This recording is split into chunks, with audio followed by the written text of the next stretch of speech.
Hello friends, இன்னைக்கு பூஜை சாமானை எப்படி கை வலிக்காமல் ஈஸியாக வாஷ் பண்ணுறதை பற்றி தான் பாருங்க. இந்த மாதிரி நல்ல தண்ணி தான் விடுறேன், கார்ப்பரேஷன் வாட்டர். இதோட சிட்ரிக் சால்ட் அப்படின்னு சொல்லிட்டு கடையில் கிடைக்கிது.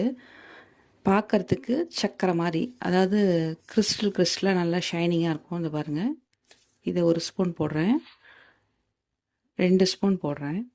அவ்வளோதான் ஃப்ரெண்ட்ஸ். இதில் ஒரு 5 மினிட்ஸ் நம்ம பாத்திரம்லாம் ஊற வச்சுட்டோம்னா நம்ம பாத்திரம் எவ்வளோ ஷைனிங்காக மாறுதுன்னு பாருங்கள். கை வலிக்கவே வலிக்காது. இங்கே பாருங்கள் என்னோடய பூஜை பாத்திரம் இது எப்படி இருக்குன்ட்டு. இதை நான் இதில் போடுறேன். இது ஒரு 5 மினிட்ஸ் இதில் ஊறட்டும். இது எப்படி பளபளன்னு ஆகுதுன்னு நான் உங்களுக்கு காட்டுறேன். பாருங்கள் ஃப்ரெண்ட்ஸ், எவ்வளோ பளபளன்னு ஆகியிருக்கு அப்படின்றத. பேக்லாம் எப்படி இருந்தது இப்போ பாருங்கள், எவ்வளோ ஷைனிங் ஆகிருக்கு. இதுக்கு எல்லாமே மஞ்சள் குங்குமம்லாம் வச்சுட்டு உங்களுக்கு நான் காட்டுறேன் பாருங்கள்.